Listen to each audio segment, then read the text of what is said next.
अस्सलाम वालेकुम दोस्तों, ड्रामा से चालबाज की कहानी एक इंतहाई नाजुक मोड़ पे पहुंच चुकी है। आबिद साहब का इंतकाल हो चुका है। आबिद साहब जो आयजा पे बहुत यकीन रखते थे, वो कभी सोच भी नहीं सकते थे कि आयजा कुछ गलत कर सकती है। लेकिन जब आयजा की असल हकीकत उनके सामने आई तो उनसे बर्दाश्त नहीं हो सका। उन्हें दिल का अटैक हुआ और वो इस दुनिया से चले गए। नाजरीन का कहना है कि आबिद साहब को इतनी जल्दी दुनिया में से नहीं जाना चाहिए था, उनको थोड़ा टाइम मिलना चाहिए था। वो आयजा की हकीकत सबके सामने लेकर आते और आयजा को या तो धक्के मार के उस घर से निकलवा दिया जाता या वो सब घर वालों से माफ़ी मांगती। एक तरफ तो आयजा खौफजदा है क्योंकि सब अब उससे सवाल करेंगे कि उस दिन आबिद साहब को हुआ क्या था जिसकी वजह से उन्हें हार्ट अटैक हुआ है, जबकि दूसरी तरफ वो दिल ही दिल में बहुत खुश है कि आबिद साहब किसी को भी सच्चाई बताए बगैर इस दुनिया से चले गए। अगर वो किसी को भी सच्चाई बता देते तो आज आयजा उस घर में ना होती।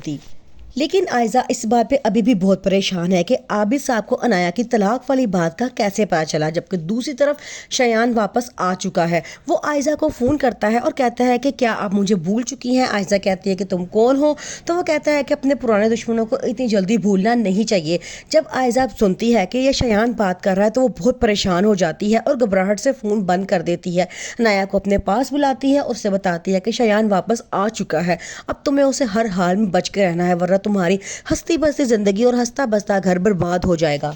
अनाया जो अब रूहान से सच्ची मोहब्बत करने लगी है, वो भी नहीं चाहती कि शयान दोबारा अब उसकी ज़िंदगी में वापस आए, क्योंकि बड़ी मुश्किल से उसने रूहान को अपनी ज़िंदगी में एक्सेप्ट किया होता है। अब वो नहीं चाहती कि किसी तरह भी उसका शयान से मुकाबला हो या आमना सामना हो।